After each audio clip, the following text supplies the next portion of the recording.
Mga kasirin, isang kwento na puno ng emosyon at mga pagsubok ang hatid ko sa inyo ngayong araw. Isang liham mula sa isang babae na dumaan sa matinding kalituhan at pagdadalawang isip sa kanyang buhay at ng kanyang relasyon sa isang taong malapit sa kanya. Pakinggan natin ang mga pagninilay at aral na hatid ng kanyang kwento. Sana ay makuha ninyo ang mga aral sa kwento ng pagpatawad, pagtanggap, at pag-move on. Simulan na natin. Ako po si Sanya, isang 23 taong gulang na babae, at nais kong ibahagi ang aking kwento kay DJ Serene. Baka kasi may makarelate sa akin at matulungan ako sa mga nararamdaman ko ngayon. Hindi ko na alam kung paano ko ipapaliwanag ang lahat ng nangyari, pero siguro nga, simula nang dumating si Gab sa buhay ko, nagbago ang lahat. Si Gab ay ang kuya ko, pero hindi kami lumaki magkasama. Inampun siya ng mga pinsan namin at dinala siya sa Amerika ng bata pa siya. Kaya kahit magkadugo kami, magkaibang mundo kami lumaki.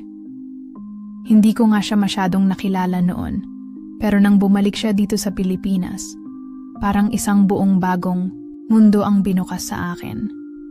Ang unang beses na nakita ko siya, parang hindi ko matanggal ang tingin ko sa kanya. Hindi ko alam kung bakit, pero may isang kakaibang pakiramdam na sumik sa dibdib ko. Parang may malalim na koneksyon na hindi ko maintindihan. Simula nang magkasama kami, hindi ko maiwasang mapansin ang mga maliliit na bagay, ang paraan ng pagtawa niya, ang galak sa mga mata niya tuwing magkasama kami, at ang mga simpleng pag-uusap namin na parang may espesyal na koneksyon. Ang mga simpleng sandali na iyon ay may kakaibang init, isang init na hindi ko kayang ipaliwanag, at hindi ko na rin alam kung paano ko pa ito pipigilan. Sabi ko nga sa sarili ko, kuya lang siya, wala nang iba. Pero ang init na nararamdaman ko tuwing magkasama kami ay hindi ko na kayang iwasan. Hindi ko na alam kung normal lang ba ito o kung may mas malalim na dahilan. At ngayon, dito ako nagsusulat ng liham na ito. Pinipilit kong linawin sa sarili ko kung anong nangyayari sa akin. Pinaghiwalay kami ni Kuya, pero hindi namin mapigilan ang init. Ito na yata ang pinakamahirap na pagninilay na ginawa ko. Hindi ko alam kung saan ito hahantong, pero ang tanging sigurado lang ako, may kakaibang nararamdaman akong hindi ko kayang ikubli pa. Parang gusto ko siyang yakapin, pero hindi ko kayang baguhin ang relasyon namin bilang magkapatid. Gusto ko sanang magpatuloy kaming magkasama, pero sa bawat galak at pagsasamahan namin, parang may kulang. Naguguluhan ako, DJ Serene. Para bang wala akong makitang solusyon o paraan upang itago ang nararamdaman ko. Hindi ko rin siya kayang iwasan. Hindi ko kayang magsinungaling sa sarili ko. Sa tuwing magkasama kami, may humahaplo sa puso ko at hindi ko ito kayang itanggi. Gusto ko na sana magsalita, pero natatakot ako sa magiging epekto. Paano kung magbago ang lahat? Paano kung mawalan ako ng kuya? Minsan iniisip ko na baka ito lang ang epekto ng matagal na hindi pagkikita, o baka nga may ibang dahilan ang nararamdaman ko. Pero kung ganun, bakit ganito ang init ng aking katawan tuwing magkasama kami? Hindi ko kayang pigilan ang mga ito, at sa totoo lang, ayoko na rin. I want to feel this connection, this heat, kahit alam kong wala akong karapatang maramdaman ito. Hindi ko pa alam kung paano ko ito maaayos o kung anong mangyayari sa amin ni Gab. Pero alam ko na ngayon na hindi ko na kayang pigilan ang nararamdaman ko. Siguro nga sa pagkakataong ito, ang liham na ito ay isang paraan para mapagaan ang nararamdaman ko. Sana ay makuha ko ang sagot na hinahanap ko. Bago dumating si Gab, ako'y lumaki sa isang tahimik at malungkot na buhay. Hindi ko matandaan ang mga araw na magkasama kami ni Kuya. Dahil nung maliit pa ako, nagkahiwalay kami. Ang pamilya ko ay may kanya-kanyang mundo. At ako, madalas pakiramdam ko ay nag-iisa. Hindi ko alam kung paano ko ipapaliwanag. Pero sa kabila ng lahat ng pagmamahal na natamo ko, may kulang. Laging may void sa puso ko na hindi kayang punuan ng kahit anong bagay. Lalo na't walang kuya na masasandalan. Walang humahalik sa noo ko o nagsasabi sa akin ng, "Okay lang yan, Sanya, andyan ako." Kaya naman, nang bumalik si Gab, hindi ko maiwasang magtakang may kakayahan siyang punuan ang mga puwang sa buhay ko. Hindi ko siya masasabing tunay na kuya, dahil nga hindi kami lumaki magkasama. Pero may mga bagay siyang ginagawa, na parang siya na ang magiging sandalan ko sa lahat ng pagsubok. Simula nang makilala ko siya at nagsimula kaming magkasama muli, natutunan ko ng magbukas ng puso. Madalas kaming magkwentuhan, magkasama sa mga simpleng lakad, at kahit na hindi siya ang totoong kuya ko, may isang kakaibang nararamdaman na lumalaki sa loob ko. Isang gabi sa ilalim ng malabong ilaw at pagitan ng mga bote ng alak, biglang nagbago ang lahat. Para bang may mahiwagang puwersang pumasok sa silid. Isang hindi nakikitang alon na gumapang sa aming mga balat, sumiksik sa bawat hibla ng hangin, at piniga ang natitirang pagtitimpi namin sa isa't isa. Sa bawat pagtama ng tingin niya sa akin, may sumisigaw na tanong sa kanyang mga mata. Isang paanyayang hindi ko kayang tanggihan. May init sa loob ko na matagal ko nang tinatago. Isang apoy na akala ko'y kaya kong supilin. Pero nang lumapit siya, nang bumaba ang tingin niya sa aking mga labi, pakiramdam ko'y tinangay ako ng isang bagyo ng hindi maipaliwanag na pagnanasa. At sa isang iglap, bumigay ako. Nang magdikit ang aming mga labi, parang may sumabog na bulalakaw sa loob ng dibdib ko. Ang halik niya ay matamis at mapangahas, parang apoy na hindi ko na kayang takasan. Dumikit ang kanyang katawan sa akin, at sa bawat paghinga namin, ramdam ko ang init ng kanyang balat, ang magkahalong amoy ng alak at pagnanasa na bumalot sa amin. Wala nang tama o mali sa sandaling iyon. Wala nang mga bawal o alinlangan. Kami lang, isang gabing puno ng lihim na hindi namin kayang itago. Ang bawat galaw namin ay parang tugtuging matagal nang gustong patugtugin ng mga kaluluwa namin. Hindi ko alam kung paano nangyari, pero sa bawat dampi ng kanyang balat sa akin, sa bawat bulong na pumupuno sa pagitan ng aming mga halinghing, alam kong hindi na kami ang dating magkakilala. May isang linya kaming tinawid, isang hangganang sinira, at wala nang bumalik sa dating ayos matapos iyon. Ngunit pagkatapos ng gabing iyon, sa pagsikat ng araw, parang lumutang kami sa isang panaginip na hindi na maaaring ulitin. Nagising ako sa tabi niya. Magulo ang mga kumot. Magulo rin ang isip ko. Tiningnan ko siya. Walang salitang lumabas sa aming mga bibig. Hindi ko alam kung takot ba akong marinig ang kanyang sasabihin o natatakot akong may maramdaman siyang pagsisisi. Ang katawan namin ay magkalapit. Pero ang katahimikan sa pagitan namin ay parang bangin na hindi ko alam kung paano tatawirin. Dapat ba akong matakot? Dapat ba akong magsisi? Hindi ko alam. Pero ang isang bagay na sigurado ako, hindi ko na kayang balikan ang dati naming relasyon. Sa gabing iyon, naglaho ang mga dapat at hindi dapat. At ngayon, hindi ko alam kung saan patungo ang lahat ng ito. Pero sa kabila ng lahat ng tanong na bumabagabag sa akin, isang bagay lang ang hindi ko kayang itanggi, hindi ko malilimutan ang gabing iyon. At sigurado akong siya rin, hindi kailanman makakalimutan ang init na sumunog sa pagitan. Matapos ang gabing hindi ko malilimutan, nagsimula na akong mag-isip ng malalim. Ang init na naramdaman ko sa kanyang katawan, ang bawat kisap mata at galaw, ay tila nag-iwan ng bakas sa aking isipan. Pero habang nagmumuni-muni ako, isang tanong, na hindi ko kayang sagutin ang tumakbo sa utak ko. Paano nga ba kami ngayon? Ano nga ba ang nangyari? Wala akong alam sa mga susunod na hakbang at natatakot akong baka nagkamali ako.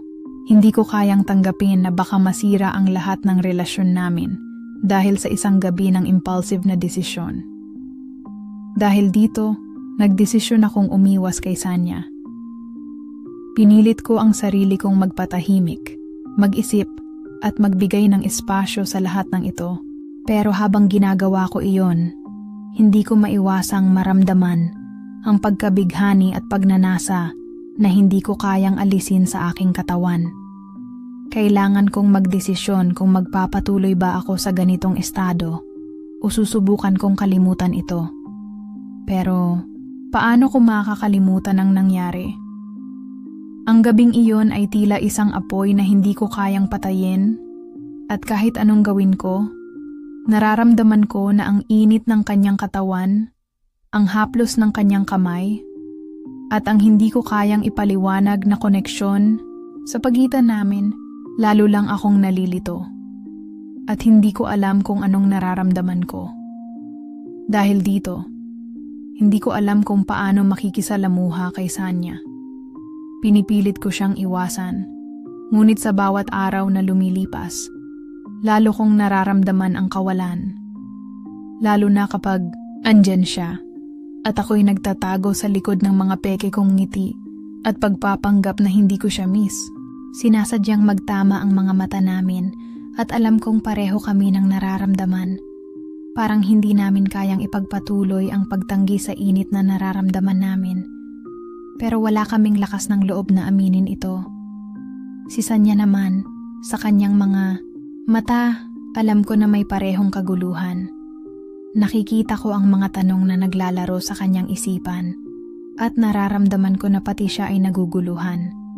Pero tulad ko, hindi siya makapagsalita. Iwasan ko man siya or hanggat maaari, magtago sa mga salitang hindi kayang sabihin. Ramdam ko pa rin ang kanyang presensya. Iba ang dating ng mga sandaling iyon. At bawat tawa at biro na lumalabas sa mga labi niya, para bang may nagbabalik na kuryente sa aking katawan. Hindi ko kayang kalimutan ang malamig na hangin na may init na nagmumula sa kanya sa gabing iyon. At sa tuwing magtama ang mga mata namin, ramdam ko na may mga tanong na hindi namin kayang sagutin at na kami lang ang makakatuklas ng mga sagot. Ang pakiramdam ko ay parang nawawala na kami sa aming sariling mundo. Hindi kami makahanap ng mga salita at sa bawat tahimik na sandali, mas lalong lumalala ang tensyon. Ang mga simpleng galak na dati ay nagiging natural sa amin, ay ngayon ay napapalitan ng matinding pagkabahala. Pareho kaming natatakot sa posibleng epekto ng lahat ng ito at sa bawat hakbang na tinatahak namin, parang unti-unti kaming nawawala sa isa't isa kahit na ang katawan namin ay nagsasalita ng iba. Hindi namin kayang pigilan ang nararamdaman namin, ngunit hindi rin namin kayang hayaan itong tuluyang masira ang lahat. Hindi ko kayang sabihin sa kanya ang lahat ng nararamdaman ko, at sigurado akong ganoon din siya. Pero sa bawat araw na lumilipas, nakikita ko na ang kami ay nawawala sa mga simpleng bagay, sa pagtawa, sa pagkakapwa komportable. Gusto ko siyang lapitan. Ngunit natatakot akong baka masira ang lahat ng tinatangkilik namin bilang magkapatid. Minsan iniisip ko, baka magbago ang lahat. Pero sa tuwing sumisilip siya sa akin, ramdam ko na hindi ko kayang itanggi ang init na nararamdaman ko para sa kanya. Ngayon, hindi ko alam kung saan kami pupunta. Hindi ko kayang ipaliwanag kung ano ang nangyari sa amin. Pero alam ko, hindi ko kayang kalimutan ang gabing iyon, ang pagkakahawak ng aming mga kamay, at ang bawat hindi kayang itangging damdamin na hindi ko akalain na darating kami sa puntong ito, na ang init na nararamdaman namin sa isa't isa ay magdudulot ng ganitong mga epekto. Si Gab, na parang naging malamig na parang yelo, ay hindi ko alam kung paano haharapin. Para bang ang bawat galak ko, ang bawat simpleng saloobin ko ay nauurong at nagiging malayo sa kanya. Minsan tinitignan ko siya mula sa malayo, nag-aalangan kung paano ko siya kausapin. Parang may pader na nagsimula kaming itayo sa pagitan namin. Hindi ko matanggap na isang gabing puno ng pagnanasa at kalituhan ang magbabago ng lahat. Minsan, napapaisip ako kung paano ko nasabi ang mga salitang iyon kay Gab. Bakit ko ba pinilit ilabas ang mga nararamdaman ko nang hindi ko pa alam kung ano ang magiging epekto nito sa buhay namin? Ang hindi ko alam, ang pagkakaroon ng ganoong uri ng koneksyon ay may kasamang mga tanong at takot na maghahatid sa amin sa hindi inaasahang direksyon. Habang ang mga araw ay lumilipas, nagsimula akong magsisi. Pero sa bawat sandali na naiisip ko ang nangyari, hindi ko kayang itago ang nararamdaman ko. Hindi ko kayang kalimutan kung gaano kami kalapit, kung gaano kasarap ang pakiramdam ng kanyang katawan sa aking katawan. Ngunit hindi ko rin matanggal ang mga tanong na naglalaro sa aking isipan.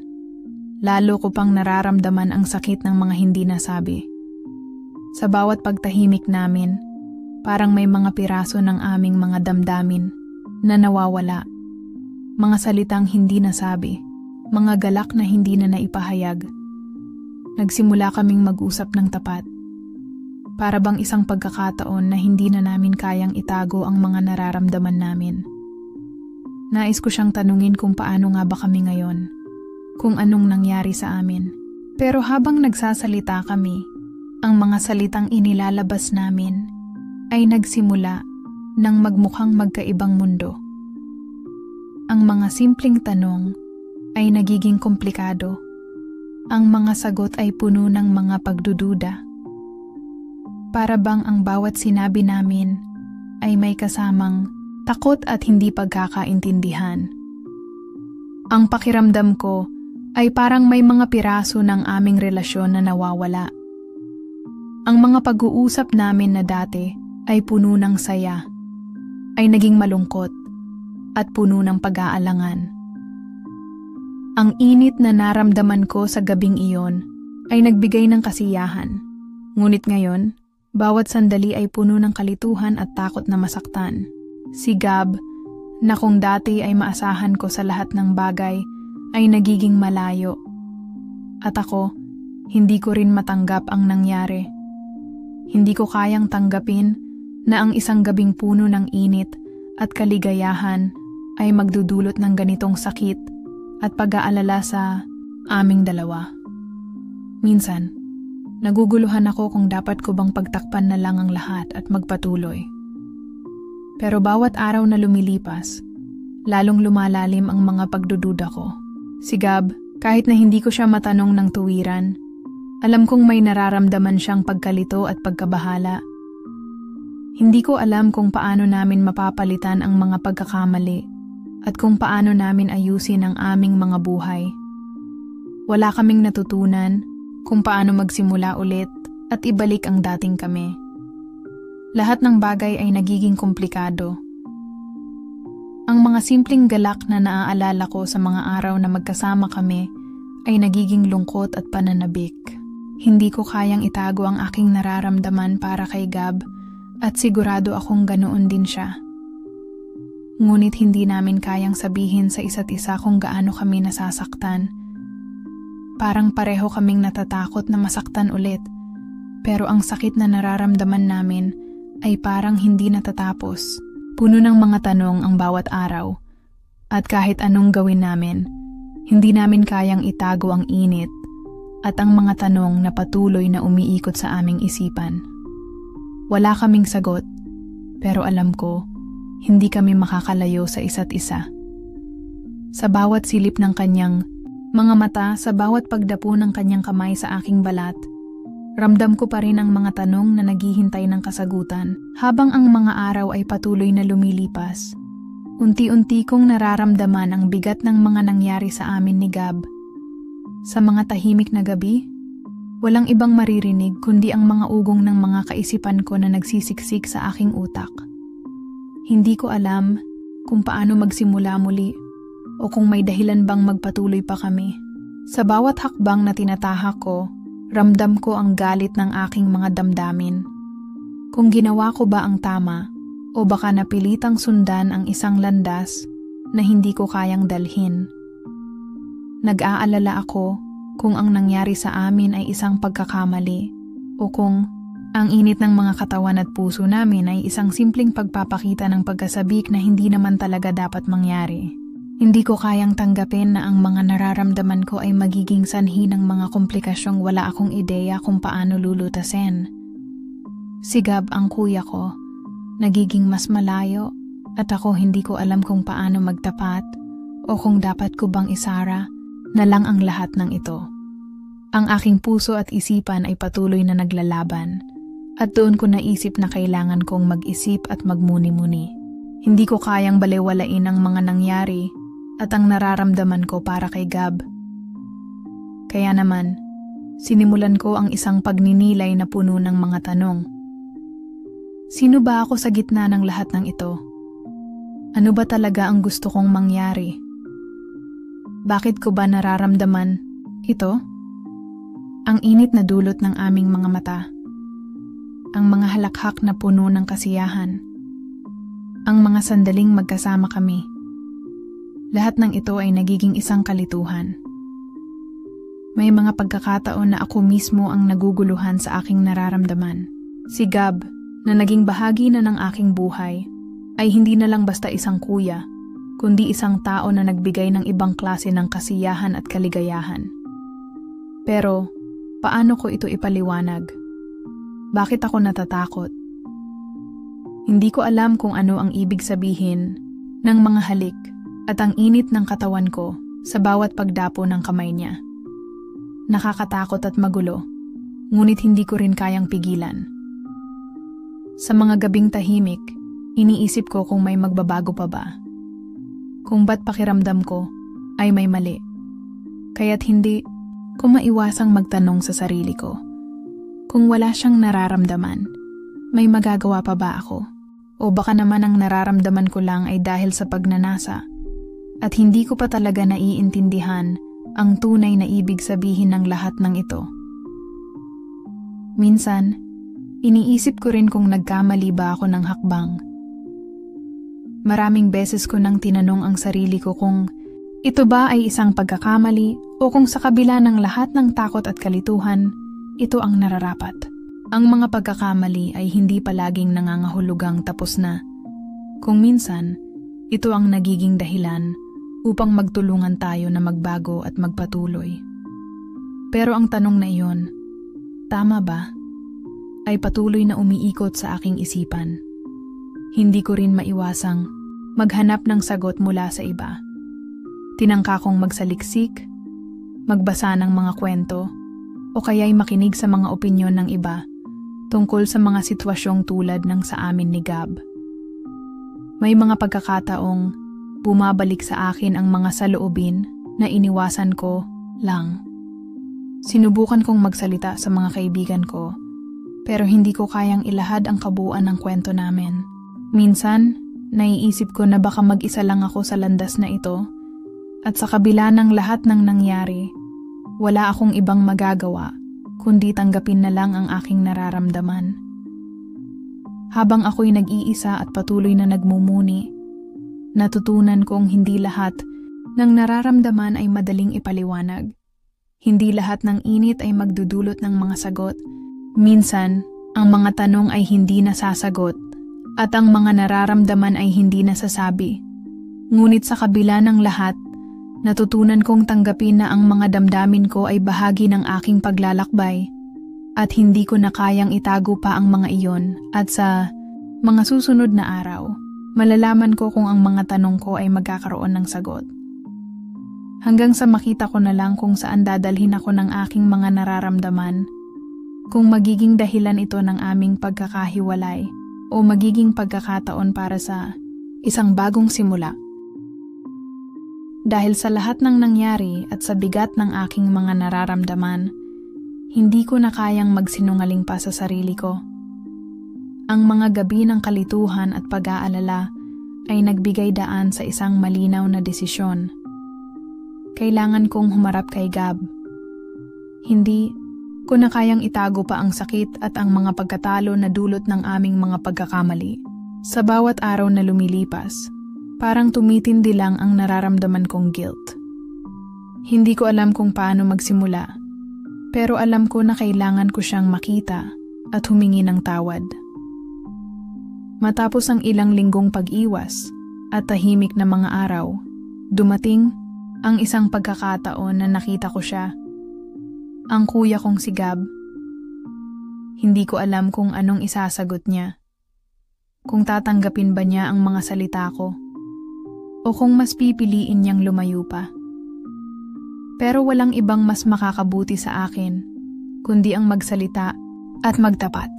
Kaya kinuha ko ang bawat lakas ko at pumunta sa kanya, hindi para magtago sa likod ng mga salita, kundi para humarap sa kanya ng buong puso. Gab, gusto ko sanang humingi ng tawad. Ang mga salitang sumik mula sa aking bibig.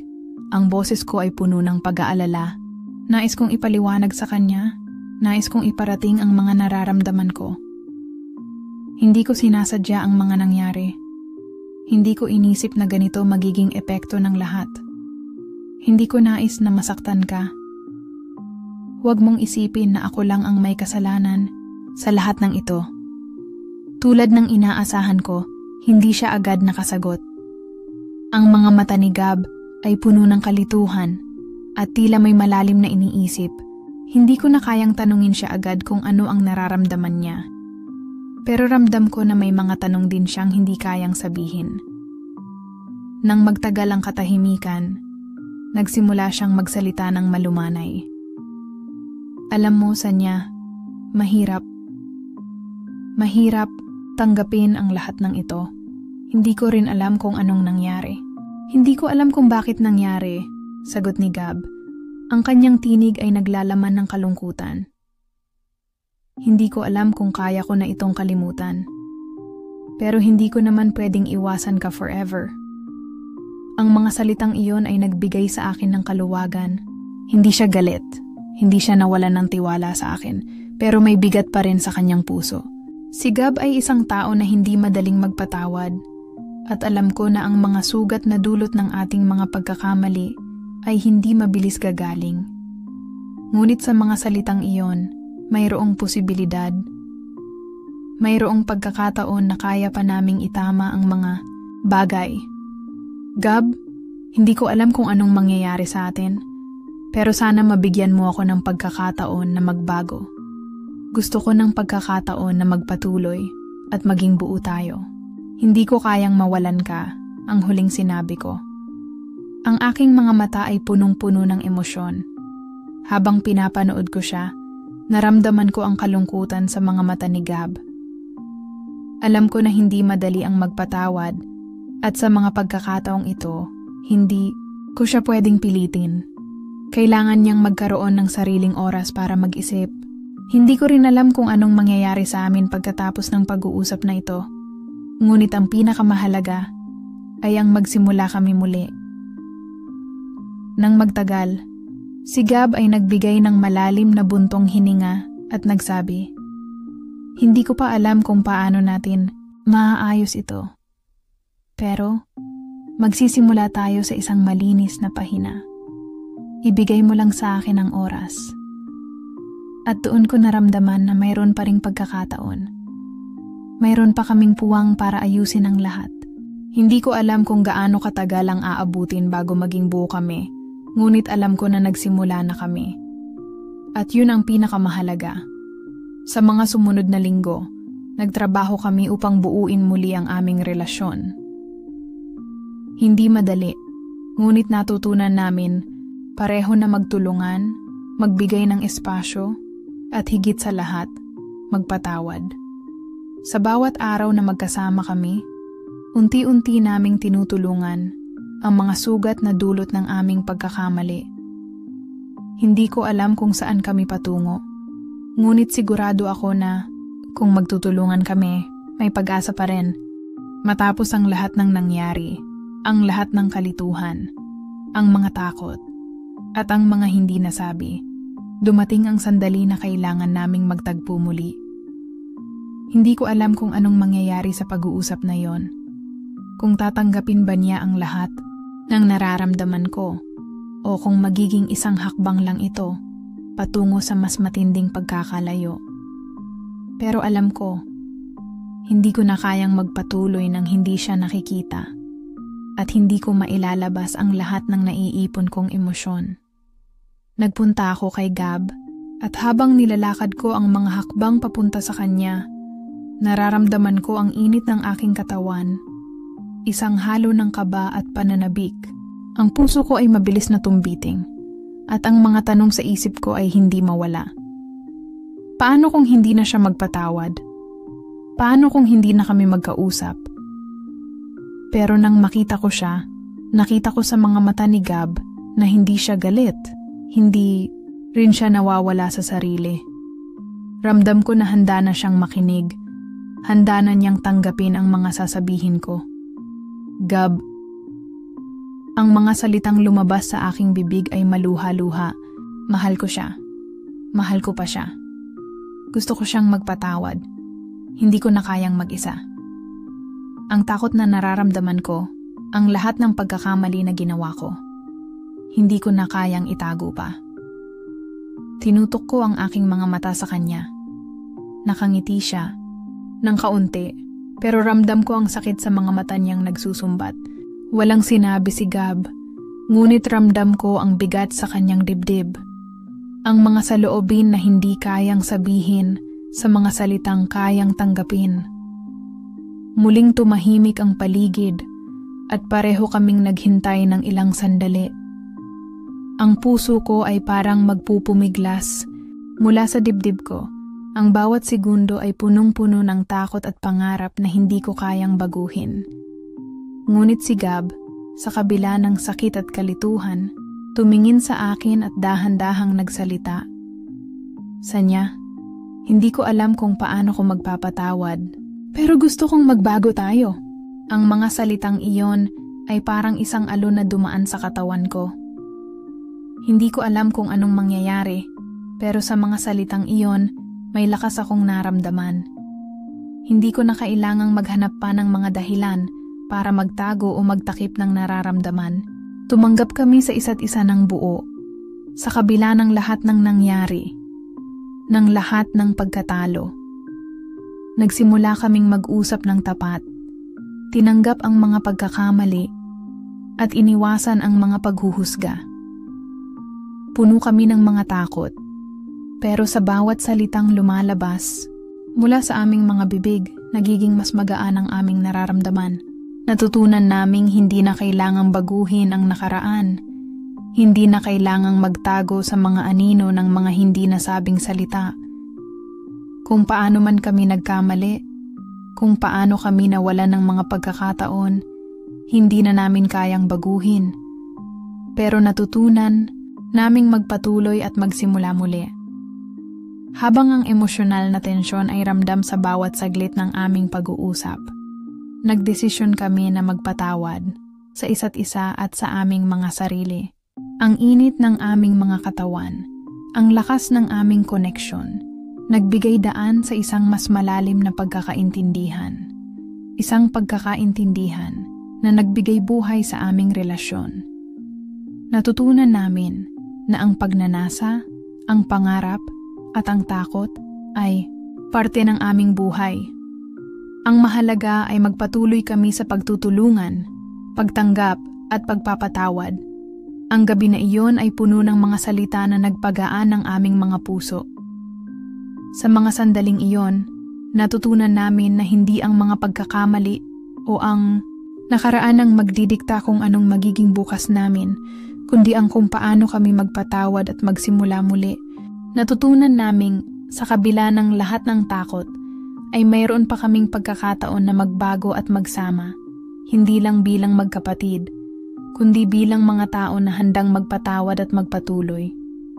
Ang mga pag-uusap namin ay hindi nagtatapos sa mga salita, kundi sa mga pagkilos, sa mga hakbang na magkasama naming tatahakin. Sa bawat sandali ng tahimik na pagtanggap sa isa't isa, napagtanto namin na kaya pa naming ayusin ang lahat. Kung matututo kaming magpatawad, magbigay, at magsimula mula sa simula, meron pa kaming pagkakataon na maging buo muli. Ang mga araw ay lumipas, at sa kabila ng lahat ng nangyari, napagtanto namin ni Gab na ang pagkakapwa namin ay matibay pa rin. Hindi kami perpektong pamilya, at wala kaming malilinis na kasaysayan. Pero natutunan naming tanggapin ang lahat ng nangyari at pagtuunan ang hinaharap. Ang mga pagkatalo at tagumpay na dala ng mga desisyon at aksyon namin ay nagsilbing gabay. At natutunan namin na hindi palaging magiging madali ang lahat, ngunit sa huli, may halaga pa rin ang bawat hakbang. Hindi ko na alam kung paano magsimula pa ulit, pero natutunan kong tanggapin ang sarili ko, pati na rin ang mga pagkakamali. May mga pangarap akong hindi pa natutupad, pero natutunan ko ring yakapin ang proseso at hindi magmadali. Sa huling mga linggo, natutunan kong magpatawad sa sarili ko. Hindi ko kayang baguhin ang nakaraan, pero may lakas akong magpatuloy sa hinaharap na Gab. Sa kabila ng lahat ng takot at panghihinayang, ay patuloy na naging kasama ko. Hindi kami bumalik sa pagiging normal, ngunit natutunan naming maging magkaibigan at magkapamilya muli. Ang aming relasyon ay hindi na kasing simple ng dati, ngunit mas matatag. May mga araw na puno kami ng pag-aalangan, ngunit natutunan namin na ang pag-unawa sa isa't isa ay isang malaking hakbang upang mapanatili ang koneksyon na mayroon kami. Isang araw, habang binabasa ko ang liham na isinulat ko kay DJ Serene, napaisip ako sa lahat ng mga nangyari. Ipinagpapasalamat ko ang mga pagkatalo ko. Dahil sa kabila ng lahat ng iyon, natutunan ko kung paano magpatawad at magpatuloy. Hindi ko na kailangang patagilid o magtago sa mga emosyon ko. Natutunan kong yakapin ang mga ito at pagtuunan ang mga pagkakataon na mayroon ako ngayon. Nang matapos ko ang liham at ipadala kay DJ Serene, naisip ko kung ano ang magiging reaksyon niya. Sinabi ko sa sarili ko, sana matutunan nilang lahat na hindi kailangang magmadali. Ang buhay ay isang paglalakbay na puno ng takot at kaligayahan. Hindi madali, pero sulit pa rin. Nagulat ako nang binasa ni DJ Serene ang liham sa kanyang show. Nakikinig ang mga tao, at habang binabasa niya ang mga salita ko, naramdaman ko ang koneksyon. Ang mga mensahe na ibinahagi ko ay hindi lang para sa akin, kundi para sa lahat ng nakikinig, na minsan, ang pinakamahalagang hakbang ay ang magpatuloy, magpatawad, at magsimula ulit. Sa mga huling salita ni DJ Serene, ini-encourage niya ang mga tagapakinig na tanggapin ang kanilang mga pagkatalo at magpatuloy sa kanilang sariling mga buhay. Napansin ko na may kapayapaan sa puso ko. Ang lahat ng sakit, ang lahat ng kalituhan, at ang lahat ng takot ay natutunan ko ng yakapin. Sa wakas, natutunan ko na hindi ko kailangang maghanap ng perpektong solusyon. Sa halip, ang mahalaga ay ang magpatuloy sa buhay, tanggapin ang lahat ng aspeto ng sarili, at magpatawad. Ang kwentong ito ay hindi lang tungkol sa akin, kundi para rin sa bawat isa na dumadaan sa mga pagsubok. Sa kabila ng mga pagkatalo, may pagkakataon pa rin para magbago. Ang aral na natutunan ko ay simple. Kahit anong mangyari, magpatuloy. At yan ang kwento ng ating ka-Serene ngayong araw. Sana ay may natutunan kayo at nahanap ang lakas na magpatuloy, magpatawad, at tanggapin ang sarili. Huwag kalimutan, bawat kwento ay may aral, at sa bawat hakbang, patuloy tayong natututo. Hanggang sa susunod na liham, mga ka-Serene. Stay serene and keep moving forward.